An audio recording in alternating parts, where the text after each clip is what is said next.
And now we're having our Christmas show. This is time by. it is kind of flying by. It does feel good to come in here off a win, though. Gosh darn it. It's been a few weeks. Been a couple weeks. Folks been fighting on social media. We've been trying to figure out what's wrong. It was a satisfying win, but it wasn't really. And I'm going to get into that a little bit later in the show because I still feel like we didn't really. No, I feel the exact same way. I said after the game, this isn't a win that makes you feel great, but I still did see some things that can make you feel better.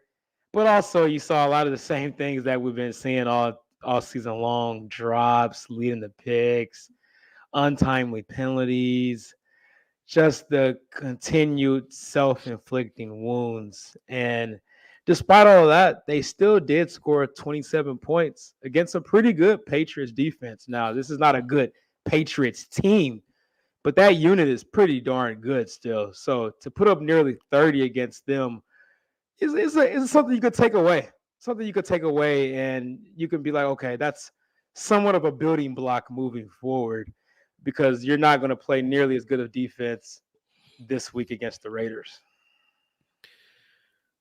Well, let's get it going. Chiefs Coast to Coast, Arrowhead Pride Podcast Network. Mark Gunnels is out in L.A. Steven Serta's behind the board. Aaron Ladd is here in KC. Episode 69, we're recapping a Chiefs win for the first time in a little while. We'll look at the good, the bad, and the ugly from that. Mark Gunnels came back down to earth in Vegas. He rolls his eyes. And we're also going to go and dig back because we go on wax here. We give our predictions before the season. We give midway predictions. So we'll peek in on one of those for Mark Gunnels as well. It's going to be a tough episode for you, man. I hope you know, like, it's I don't know what take that is. I wonder what could that be. Don't worry. We've got it on wax. Serta did the digging. We pulled it out, and we'll play that here on Chiefs Coast to Coast. Can't have it without y'all listening, the listeners, the fam. Y'all dusted off the voicemail line. We got 3 more voicemails this week. In addition to an active chat. Gary says, "Good morning, gentlemen." Where are you coming from, Gary? At 5:30 KC time. Good morning, Gary. What's up? He might be in England or something.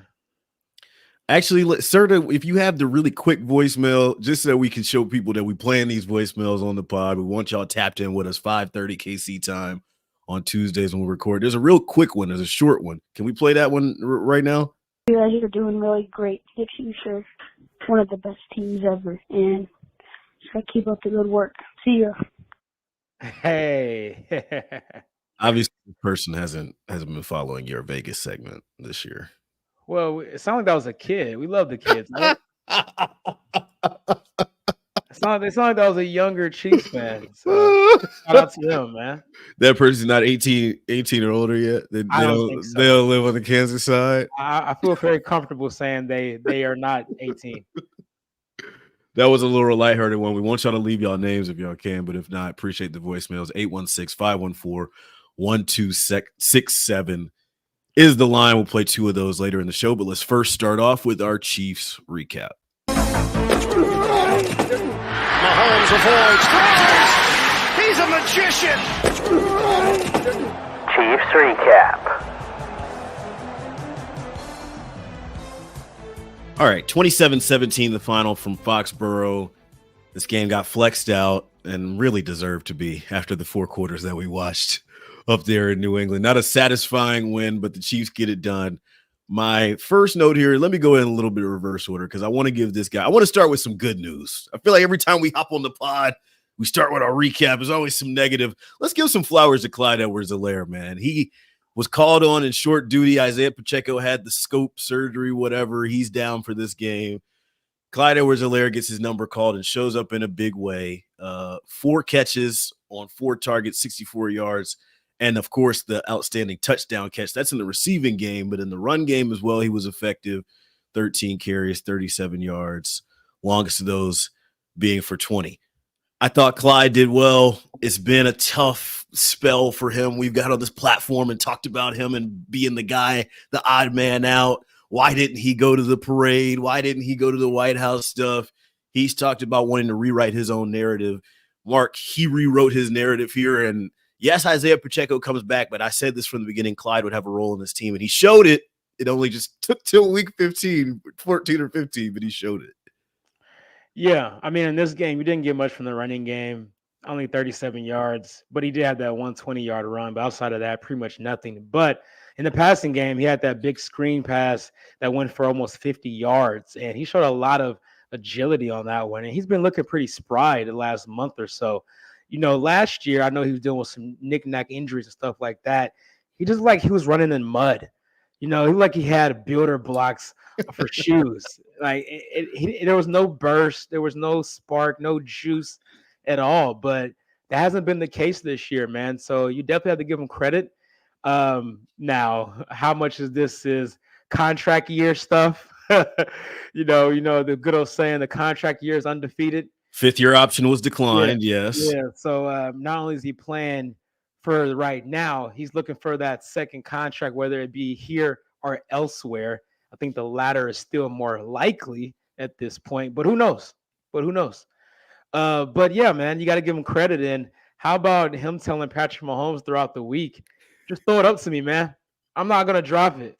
I know you've been. Now I'm paraphrasing here. I'm freestyling now at this point, but I know you've been dealing with a lot of people dropping balls this year, man. I know I'm only like 5'9", but now you're being nasty. Now you're just being nasty. I can go up there and get it, and he did, man, because it wasn't a perfect throw. I mean, it was a little high, and Clyde showed he got some bunnies. It looked like Aaron Ladd out there when he goes to his open runs every Tuesday night, man, throwing the bunnies off. So shout out to CEH. Like you said, people have thrown him in the mud and buried him and called him a bust. And yeah, sure, 4 games. Don't put that on everybody else like you haven't participated openly in that, Mark Gunnels. You have a very active platform on Chiefs Twitter, Chiefs X. You have been at times someone who has said that Clyde is not the guy. And I think the bigger point here is with CEH specifically, and really the running back room in general, right? Like, Pacheco, his style of running is not conducive to being the guy continually. There's going to need to be guys who give you a spot start from here on. Clyde being in the bullpen with Jerick McKinnon, who, yes, we say they're saving him to the playoffs. I think that's just code for, hey, we invested in an older running back. He's not going to be able to play every week, and we kind of know that. Clyde, we knew there was going to be a time for his number to get called. We didn't think it would take until this long. He obviously started the week 1 game as well because Pacheco took some time to get back, but this running back room is crucial to their success offensively, and they sputtered at times. We needed them to put together a full 4-quarter performance, and Clyde was a part of them kind of getting close to that. I still don't think they did it all the way, but I wanted to give him his flowers off the top. Yeah, 100%. I mean, there's no doubt about it. At the end of the day, like you said, with McKinnon, yeah, I think that is code for, you're an older running back. We're just going to preserve you. We're going to try to get you to the finish line. We're going to help get you there. Right. And like you said, with Pacheco's running style, so violent, super violent, man. So it's kind of hard to bank on him playing a full 17-game season. And so, yeah, I mean, CH is a really good stopgap starter, and he's proven that so far. I know Andy Reid said his presser that they do expect Pacheco to be back next week against the Raiders, but I still don't think that means he's going to go back to getting 15 to 20 carries a game. I think what you've been seeing from CEH as of late, I think now, especially these last couple weeks before you get to the playoffs, you're going to see more of a true 50-50, if you would, sprinkled in with a little McKinnon. I thought was really cool. I actually rewatched because I covered Mizzou basketball. They were in town on Sunday. The game was in Boston, so I hung back, got my full rewatch in today before the pod, so I got a couple notes. After the CH catch, Tony comes over and raises his hand and says, "He's him." Did you Yeah. Tony? I think he was probably just impressed, and hopefully those two are working together on some sort of a catch routine, if you will, for the Kansas City Chiefs. One more notes as we talk the Chiefs wide receiver room, and I kind of want to get your state of the union on the Chiefs wideout room. Still not put together a full four-quarter performance for Kansas City. And one of the notes from the broadcast is that Kansas City only has 39 points in the fourth quarter all year this year. It's worst in the league. And the wideouts are a big reason why Kadarius Toney has another head-scratching moment. Mahomes shown frustrated on the sidelines. So on this wide receiver room as a whole, Mark Gunnels, coming out of this New England game, are you feeling more encouraged that they've pared down to who their best guys are? Obviously, there was some news with Sky Moore in there, but does the New England data point give you any more reason to be encouraged about this Chiefs wide receiver room? Yeah, a little bit. I like the fact that Rashee Rice is getting the most snaps and the most targets as of late. He had 9 targets this past weekend and 9 catches, which means he didn't drop a ball if you're doing the math out there. So he had 91 yards with a touchdown as well. His long was 24. And then outside of that, I think they've realized that Justin Watson is their main deep ball threat, not NVS. He had 3 catches for 31 yards. Well, I'm sorry, he had 3 targets, 31 yards, but the 31 yards came on 1 catch. So that was the long of the day outside of the screen pass doing the CEH. But just as far as actual ball traveling distance wise, that was the longest passing play of the game. MVS seemed like he's in the doghouse a little bit right now, man. 1 target. He did catch it for 17 yards, but that's pretty much it. His snap count is getting lower and lower, it seems, by the week. I do want to see, though, more involvement for Noah Gray. He did have 2 catches in this game for 37 yards, but I think increasing his volume is something that could benefit not only this offense, but Travis Kelce. Because now you get the 2 tight end sets out there. You're taking some pressure off of him. Defenses aren't game planning for Noah Gray when they come into playing the Chiefs during the week. And he hasn't dropped the pass all year. Now, granted, he hasn't had that many targets, but still, every time he does get targeted, he catches the ball. So, and I think you're in that transition phase where you do see Kelce getting a little older. Yes, he's still really, really good. Still probably the best tight end. We're talking about the wide receiver room right now, Mark Gunnels. Yes, Tell me how you feel about this, the wideouts, not Travis Kelce. But this still all ties in together as pass catchers. I can't. No, we're not lumping pass catchers in with this because this wide receiver room specifically has come under fire. And Kadarius Toney, well, first and foremost, they still didn't score in the fourth quarter. So when we're talking about put a full 4 quarters together, we still haven't seen it. Okay. I know one of our moments from last week's pod kind of bubbled up a little bit. And it was where I was kind of pushing back on you saying, we're starting to see things come together. Like, I'm still feeling the same way about this one. I'm not lumping Kelce in with the pass catchers. Kadarius Toney seems to have frustrated Patrick Mahomes to no end. MVS has dropped off a map as far as his snaps are concerned. I got the numbers right here. He played 22 snaps for 34%. Kadarius Toney played 40% of the offensive snaps last week. Richie James only got two snaps. Like, it seems like they're still, from my perspective, still trying to figure it out. I'm tired of coming in here and talking about potential. Okay, here we go. All right, strictly wide receivers. Thank you for getting me back on track, Aaron. I appreciate that.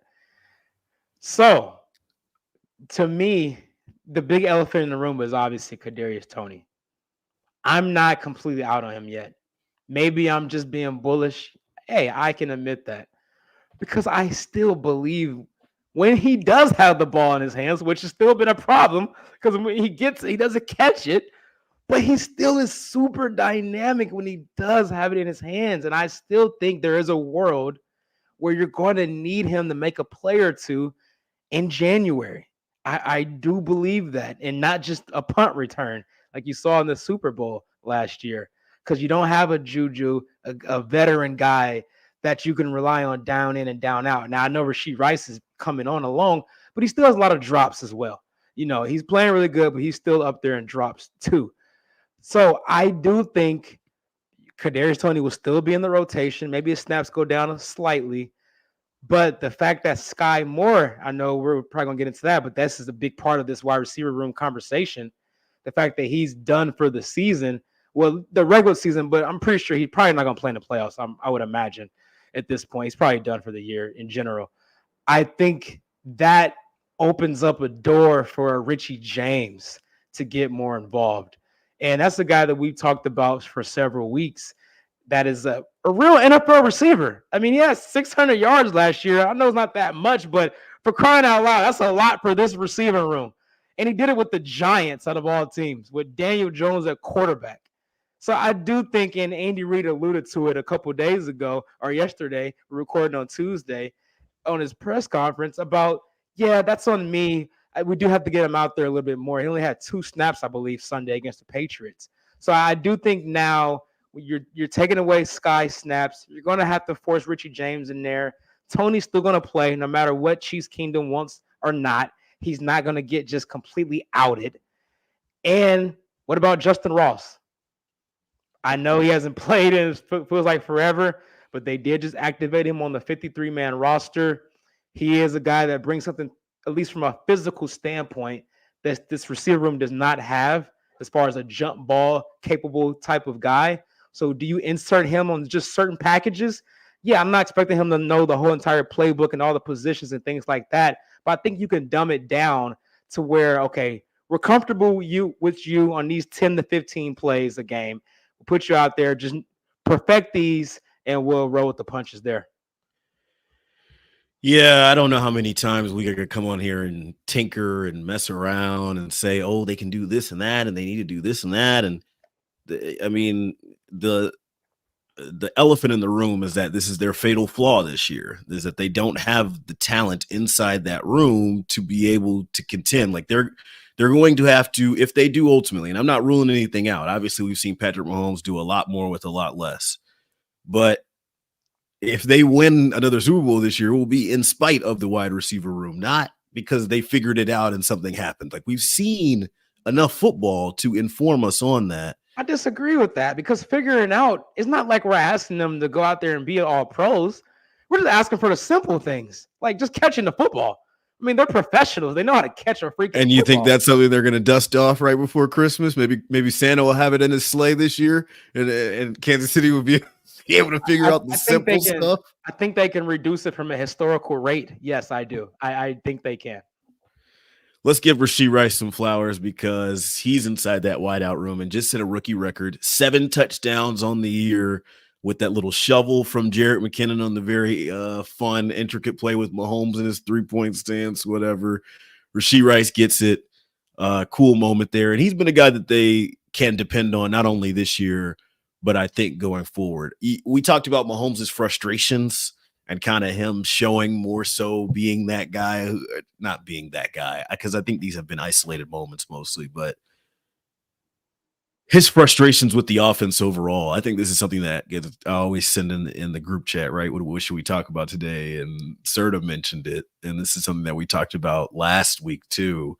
Is it something that is going to impact what happens in between the white lines, or do you think that this is just a buildup? What's your read on Mahomes being more vocal when things aren't going the offense's way?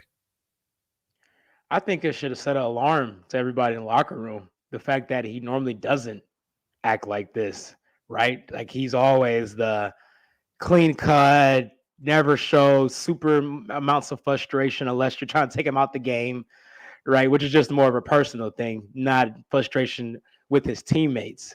So I think if you're a competitor, if you're in that locker room and you're seeing your leader act like that, you have to be like, man, it has to be me. Like it can't be just him, because he's made mistakes before and has never been this visibly frustrated. I'm sure maybe behind closed doors, things that we don't see.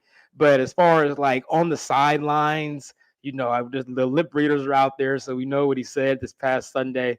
No, I missed that. What did he say? Give me the child friendly version if you could. Not word for word, but he was basically like, man, this just can't effing be, man. Just can't effing be, man. Y'all got my man in the twilight zone. I just can't. I just effing can't, man. I will say though, a couple more stats, because I don't want to we have to address this, and the chat is kind of talking about this as well, still in the wide receiver room.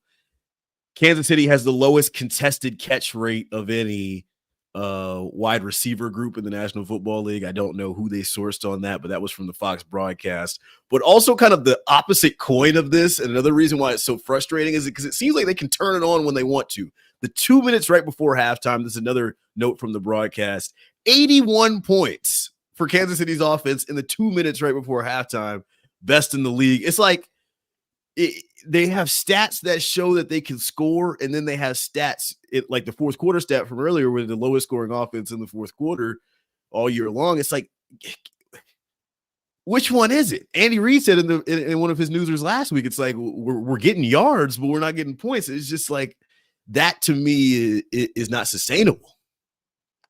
Yeah, and I just refuse to believe that this is going to be the continued story these last few weeks. At some point, your fortune has to change the other way. For example, the Miami Dolphins haven't beat a team over 500 in a long time. They're eventually going to beat somebody over 500. It's not that they can't do it. They just haven't done it yet. I just am not willing to say that this offense cannot break through and stop these self-inflicting things. I just can't get there. I can't say that concretely. And I know you're going to say, we have 15 weeks of evidence. I understand that. I get it.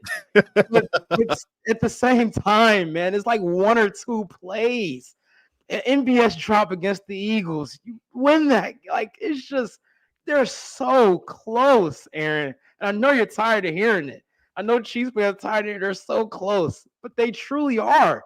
They truly are, Aaron. And you just gave the stats that pretty much proved it. Let's talk special teams. Harrison Butker suffers his first miss of the year. I want to give him his kudos, though. Came back admirably. Ended up making a kick late to give the Chiefs 27 points in Foxborough. And you knew it was going to happen eventually. And this is my point off this specifically. Kickers are going to miss kicks. I'm not down on Harrison Butker. I'm glad he missed it. But now your thinking has to change. I've been begging Casey to go for it more aggressively on some of these fourth downs. Before, the thinking was, hey, your kicker has not missed all year. Give him an opportunity to go out there. He's been nails. He literally has not missed an extra point or a field goal. Now that that's over, if it's 4th and 2 or 4th and 3 within the 30-yard line, leave 15 out there. And that's no knock to Harrison Butker. I still have the same confidence I did. And honestly, if you wanted him to miss a kick, obviously you don't want him to miss a kick, Mark, but like, if he misses the first kick of the game in New England, where their kicker then turns around and misses their first kick of the game, and it doesn't hurt you at all, it's the perfect miss. He can settle back into his routine. But I just want to see a more aggressive Chiefs offense on fourth down. That's the point I had off that. I'm surprised you say that when you don't have any confidence in his offense, that you want to see him out there for an extra down. Well, it's just sometimes, and I'm thinking the games now, like the Broncos game, or I'm thinking games where like even Green Bay, where it's like the other team's getting 7 every time out. So you going out there and getting 3 for an already shaky offense, I don't think gives you the same confidence. Sometimes getting that 7 really can, I don't know, give you the fairy tale juice or the Michael Secret stuff from Space Jam to unlock a separate part of your offense. Let's get to some stuff on wax here. Mark has been wanting to avoid this. Chat's tapping up. Think Through Tactical says, just tapping in. Shout out Mark and Aaron for the best show on Arrowhead Pride. Appreciate y'all comments. We're getting to some voicemails a little bit later in the show, but I wanted to get to this because, as you mentioned, Mark Gunnels, Chiefs sophomore receiver Sky Moore has been placed on IR. He had his snaps limited in that game. Andy Reid said that there was some knee swelling, so they monitored that. So he's going to miss at least the rest of the regular season. I think IR is 4 games, but there's only 3 left. So we're going to look at Sky Moore's full body of work. Mark Gunnels entering this year went on wax. We asked him to give a prediction on who he thought a sleeper in the Chiefs offense would be. And this is what he had to say. Like 800, maybe close to 1,000. All right, well, we're going to have to reclip that now, Serta. So let's make sure we get that. Between 800 and 1,000, that's where I'm at. Sky Moore's regular season, 14 games, 21 catches, 244 yards with 1 touchdown. He could still come back. Obviously, he could still potentially come back and play an impact for KC in the postseason. But I'm not blogging on you Mark, obviously I am a little bit, because that's just kind of what we do here on this platform. But I want to spend 3 to 4 minutes talking about Sky Moore's sophomore year. I didn't like the narrative around him when this news came across either. Like, I really wish people would separate art from the artist in some ways. Like, I don't think this guy intended to have kind of this letdown year, obviously, but where do you go from here? One, if you're the Chiefs, Mark, and two, maybe if you're Sky Moore, on how to kind of repair this relationship headed into his third year in KC. Well, let me just say this once again. I went into this season expecting him to be exclusively in the slot. Stop it. Can we just get to the salute? We don't care about your predictions. Get to the fix. You don't have a prediction, but you pulled a video from my prediction. What a contradiction that is. You don't care. Why did you pull up the clip there if you don't care about it? Anyway, all right, well, fine. I'll let you have your little moment. Just you know, we don't need to rag on you anymore. I hate we even had to do it once, but you know, it's on wax. You were so confident. So I once I can get my gates, then we're good, you know. All right, I got you when I come back in town, man, for sure. All right, so where do you go from here? I mean, you picked this guy in the second round. He's on contract until 2026. And I mean, he's not making much. I mean, his cap hit this year was 1.4. Next year is going to be 1.7. It's not a money thing. He's a rookie deal. I mean, but you said, where do you move forward? So, I mean, some people are suggesting, do you cut him? Do you trade him? Is that what you're suggesting? No, I'm not. No, I'm not. I think they're obviously going to revamp this receiver room. I believe Brett Veach has been known for overcorrecting their holes. We saw, obviously, with the offensive line, he corrected that in one offseason. The defense, when they traded Tyreek Hill, you get Trent McDuffie, George Karlaftis.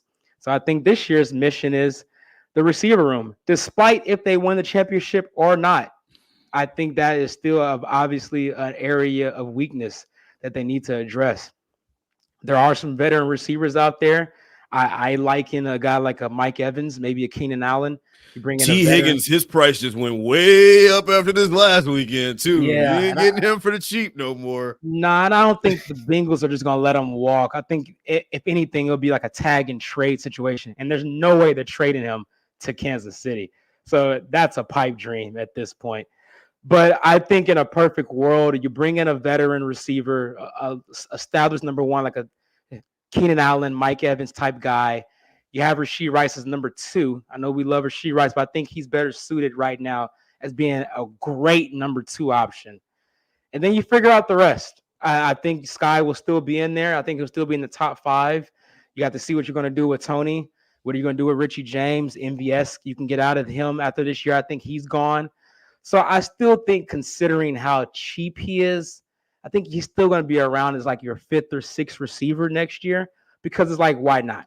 You know, we still invested a second round pick on this guy, and it's hard for franchises just to give up on a high value pick even after their second year. You typically try to give them at least 3 years. So I know people are totally out on Sky, and I get it. I totally understand, but he's going to be on this roster next year. I'm pretty confident in saying that. I like your prediction that Veach retools the wide receiver room, kind of similar to the offensive line after the Super Bowl collapse against Tampa Bay. Really active chat today. Appreciate y'all tapping in with us. Think True Tactical says maybe Tyler Boyd is a potential Chiefs target in the offseason. Caleb Murphy on X says we all fell for the narrative in the offseason that the Chiefs were trying to push.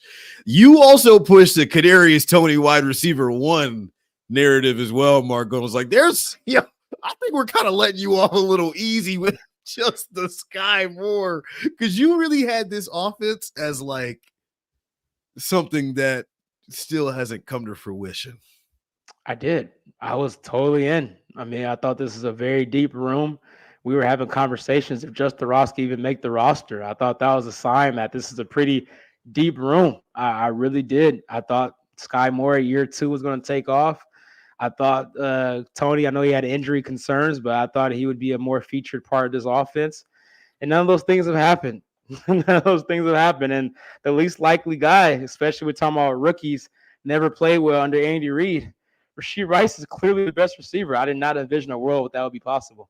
I actually have another Rashee Rice stat for you. 4 straight games with over 64 yards and at least 7 receptions. That's another part of it for me. Like, he's the safety blanket. Even if he's racking up like the 8 and the 9s, he had a couple very clutch third down conversions in this last game.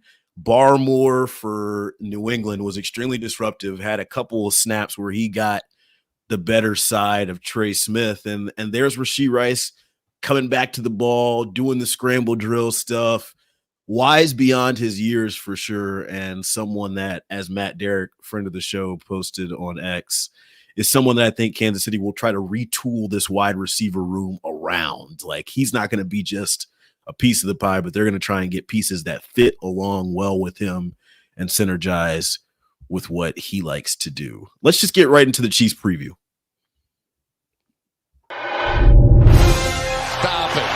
Stop it. You can't do this. You can't escape. You can't make these plays. You can't make these throws. Come on, give us a sneak preview. Chiefs preview.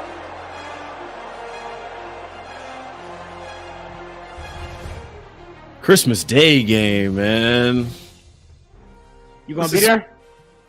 Yes, sir. It'll be a fun day. GHA Field at Arrowhead Stadium, Monday. Why don't they put this one in prime time? Well, you saw the primetime game that night, right? This one, I think, is a Nickelodeon game. My boy Nate Burleson will be there. My twin, Slime. They do kind of look alike.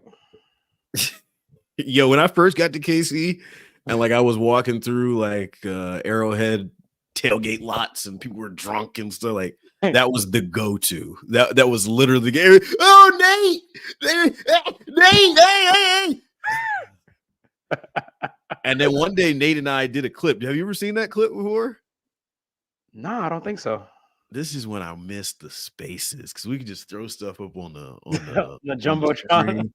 Yeah, Nate and I did like maybe like a 2.5 minute clip. I forgot what game he was in town for. Maybe it was a divisional round or one of those. Okay. And he complimented the fade, complimented the look. Hey, man, that's the guy. Right? Game, huh? that's the guy right now. All right, let's get into it. Chiefs Raiders, the 6-8 Las Vegas Raiders playing against the 9-5 Kansas City Chiefs. Monday, December 25th, noon kick from GHA Field at Arrowhead Stadium. Let's update the injuries. We're recording on Tuesday, so let's assume some of these things we'll get that we know official on Wednesday. But from last week around, Isaiah Pacheco was ruled out with a shoulder. Andy Reid anticipates him playing Sunday against the Raiders. He said that in his usual Monday availability. I want to keep an eye on Donovan Smith too. I know Wanye Morris has played well, and you've said it in the past, Mark Gunnels, like if we don't call a tackle's name or if we don't notice he's there, that's a good game, but would still like to get our big investment out there on the outside. If you're Donovan Smith dealing with the neck stinger, we'll monitor his availability. And then Joshua Williams was a late add with an illness and didn't make the game this past week. So we'll monitor those 3 players' availability as well as whoever the Raiders bring in. But Pacheco coming back, that's big time. Yeah, for sure. I mean, you want to see him get back in there with 3 games to go before you hit the playoffs in January, get back into a rhythm, take some hits, get that feeling back. And, you know, you got 3 reliable running backs that I feel pretty comfortable with. And they all catch the ball at the backfield as well. Pacheco has shown that ability this year. I know that was a knock on him coming out of college, but he's shown that he can do that. And we obviously know CEH can and Jet McKinnon can for sure. So I think you have a nice 3-man rotation and guys should stay fresh. And I like it a lot. I've given up on the race for the 1 seed. I think Kansas City is going to either be a 2 or a 3 seed in this year's playoffs, which means they will potentially have to go on the road for the first time Patrick Mahomes' career. But Mark Gunnels, not necessarily is our resident 1 seed. He's doing all the numbers. He's punching everything behind the clock. And I do know this. I do know that with a win over the Las Vegas Raiders on Monday, Kansas City would clinch an 8th straight AFC West title. Very cool. Very nice. More history there for Andy Reid and Patrick Mahomes. But for them to get the 1 seed, Mark Gunnels, Let us know what would have to happen. Please update us on the 1 seed race. So I do think it's unlikely they get the 1 seed, but it's still very, very possible considering the schedules. So obviously the Chiefs have to win out. You got the Raiders, Bengals, and Chargers. You'll be favorites in all of those games. And you need the Ravens to lose 2 of their last 3. And I think the most likely scenario is they lose their next 2 if you get them to lose 2. Because they play the Niners this Monday on Christmas at San Francisco. I feel comfortable they're losing that game. But then after that, they come home to play Miami. Miami hasn't beat any good teams over 500. It's in Baltimore. I probably lean Baltimore in that game, but it wouldn't shock anyone, I don't think, if Miami won that game. Need Tyreek Hill. Yeah, and then they end their season at home against Pittsburgh. They'll probably win that game. I know those games are normally close because the rivalry and stuff, but I think Pittsburgh is kind of at their wits' end now. I think this is going to be the first time they finish under 500 under Mike Tomlin. So if you want them to lose 2 games, it has to be these next 2. But I do think you got the 2 seed in your back pocket if you went out, because you just need Miami to lose 1 more time if you went out. And they play Dallas this week. I just mentioned the Baltimore game. And then they end the season against Buffalo. And did you know Buffalo can still win that division, by the way, if they went out? Which is crazy to think about. And Buffalo's next 2 games is against the Chargers and the Patriots. Then they end the season in Miami. If they went out, Buffalo wins the AFC East. Honing back in on the Raiders really quickly before we go to Vegas. We talked about this a couple pods ago, but another game where Kansas City's opponent has a rest advantage for the Las Vegas Raiders. They played last Thursday night. They played on the 14th, and they won't play again until the 25th after Santa's already come down and delivered the gifts. So 11 days of rest for the Raiders versus the Kansas City Chiefs, who get the extra day. Something that Serta pointed out in the group chat as an advantage, and here it is. You're bearing down the back end of the schedule. Isaiah Pacheco's coming back off of surgery. You've got guys with nicks and scratches. You got the older running back. This team's played a lot of football. This is a game where, on paper, obviously Mark Gunnels should take care of, but maybe the rest makes you second guess. No, I'm not too concerned, because even though they're going to have extra rest, the Chiefs still get decent amount of rest as well. You get that extra day. You're not playing Sunday to Sunday. You got that Monday game. So you get 8 days. So I don't think it's going to be that big of a difference. And you're not traveling. You're going to stay in Kansas City. You're going to be there for the holidays and open up the Christmas presents with your family probably the day before. Obviously, you got such an early start on Christmas Day. Yeah. So, yeah, I think they'll be fine. And let's not forget, this would be Aiden O'Connell's first game in Arrowhead, the rookie quarterback for the Raiders. I think that means something. It's going to be a hostile environment. People are going to be liquored up. They're going to have their eggnog in their system. They're going to have the feeling of having good presents back at the crib. So it's going to be good vibes at Arrowhead on Christmas Day, a noon start, right? So let's hope he doesn't step on the logo. Let's hope he doesn't. And then also there has to be some regression to the mean, right? The Raiders just scored 63 points against the Chargers last week. 63. Shout out to Brandon Staley. We know we didn't talk about that, but it's AFC West news. He's finally out the division. I was hoping he could stay around a little bit longer, but that's a different topic. But but yeah, man, I think there is something to that, because they're off such a high, man. I mean, 63 points against your division rival at home. Max Crosby was probably hitting the blunt again after the game in the locker room. No comment. Yeah, man. So no comment is crazy. But yeah, I think the Chiefs should handle business in this game. They're really good at taking away your best option, and that's going to be Devontae Adams. Obviously, last game he had 73 yards against the Chiefs secondary, so that's pretty good job for the most part. And throughout the year, we've seen this secondary shut down wide receiver ones week in and week out. And if you're able to do that again against this Raiders team, there's not too many more options you're going to. I mean, they could try to run the ball. I know the Chiefs can be susceptible against the run a little bit, but I think if the Chiefs got to an early lead, which I expect, then you're not going to be able to run the ball as much as you would like, especially on the road. Let's get to Vegas. Place your bets. Oh, there it is. There it is. 2 touchdowns. Win by at least 2. Let's go to Vegas with Mark. Tell me why did Travis Kelce do me like that, man? Why did Kelce do me like that? He ruined my good week.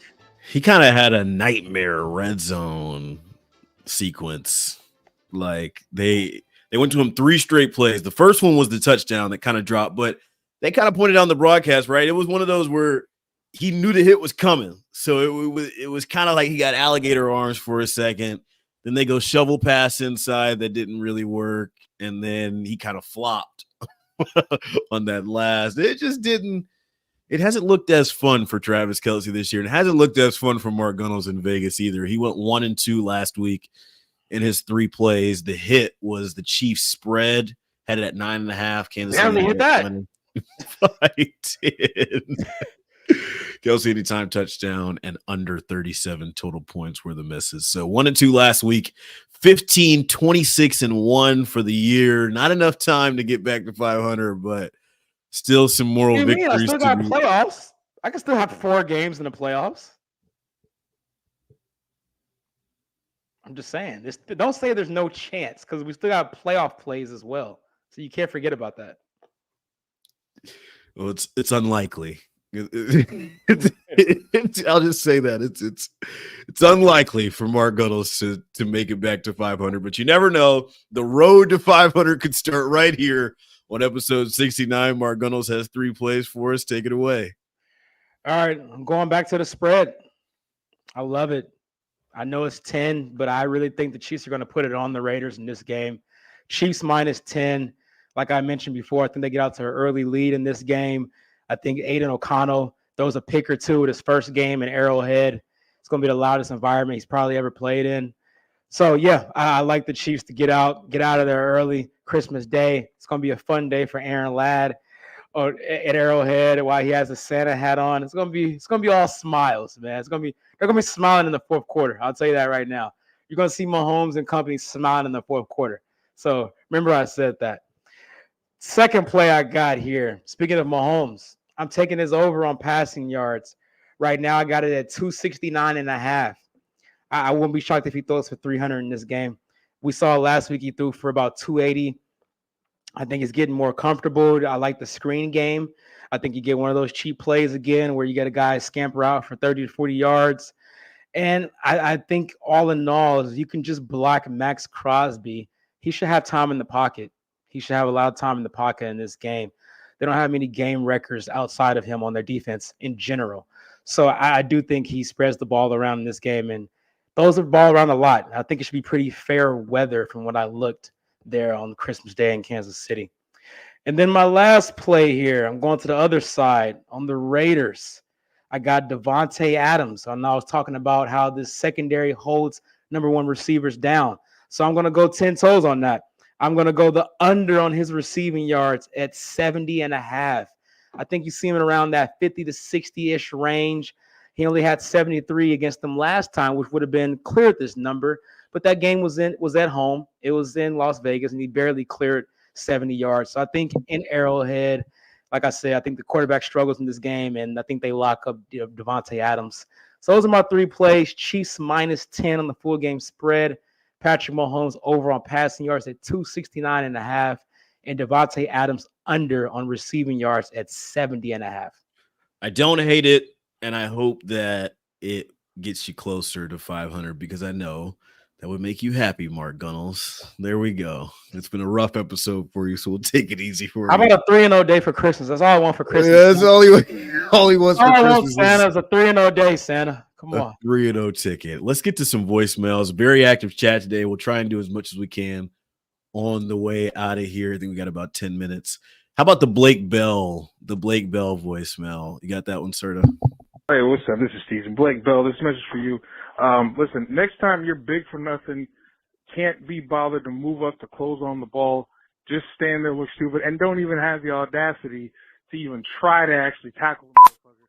when you're not employed next year on this team and you are in free agency, I want you to remember this play. You're Rudy Poo candy ass. Oh my God. That's your side of X. You're saying my promotion brought that? That's Gunnels Hive. It sounds like Gunnels Hive. Yeah. I mean, Blake Bell's not good.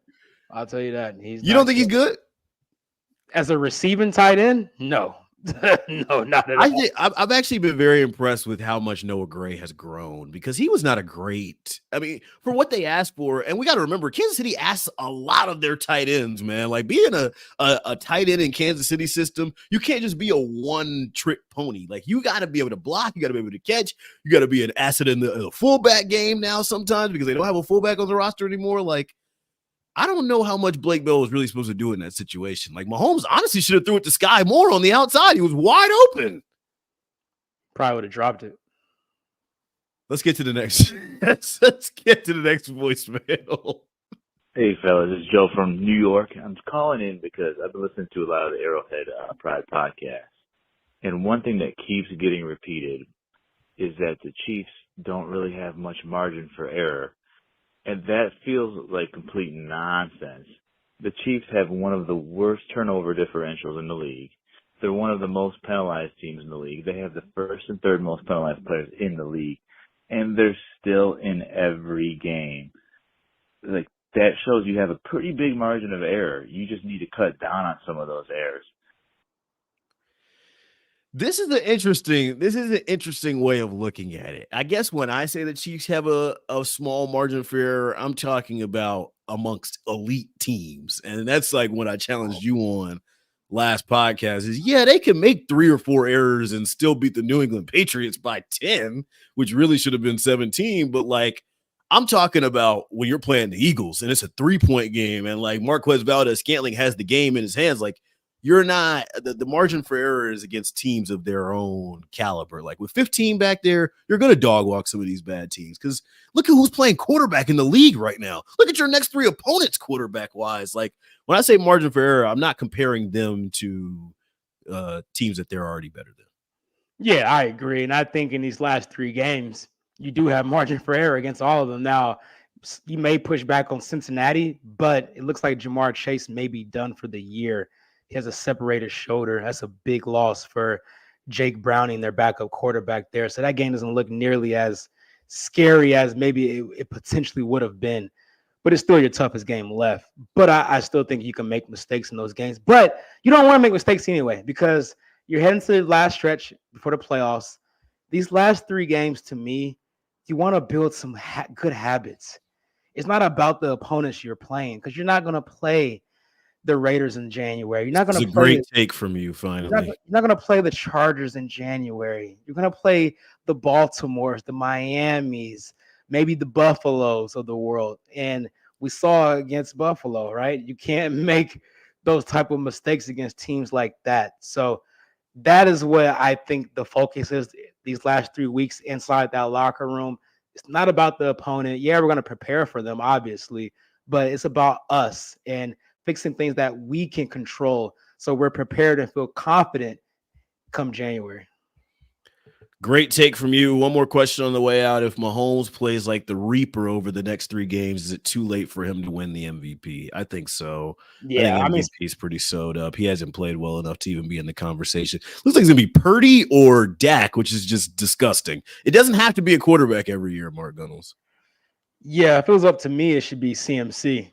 Or, yeah, I think CMC. I think he's the most valuable player on the Niners team. I mean, even Purdy and George Kittle both came out and said that they would vote for CMC as well. He does everything for that team. And on the Mahomes take, I would maybe give you a chance if these last 3 games were against like the Niners, the Ravens, and the Cowboys. But even if he goes crazy, it's going to be like, well, it was the Raiders. It was the Chargers. It was the Bengals without Joe Burrow. So, yeah, there's no chance Mahomes is going to win MVP this year. Great show. We're back next Tuesday, which will be the day after Christmas. Mark Gunnels will have a stocking full of coal, but hopefully the Chiefs will have their second win in a row. 5:30 Tuesdays in your podcast feed. The next day, Mark Gunnels, what's on your Christmas list this year, man? Really, man? I just want a 3-0 day. That's really what I want. I mean, I know I had one the previous week, but I need to stack them together. So I need one on Christmas. That's really all I need. I don't ask for too much, man. I don't ask for too much. For Mark Gunnels out in LA, Steven Serta behind the board, I'm Aaron Ladd. Coast to coast, boys. We out.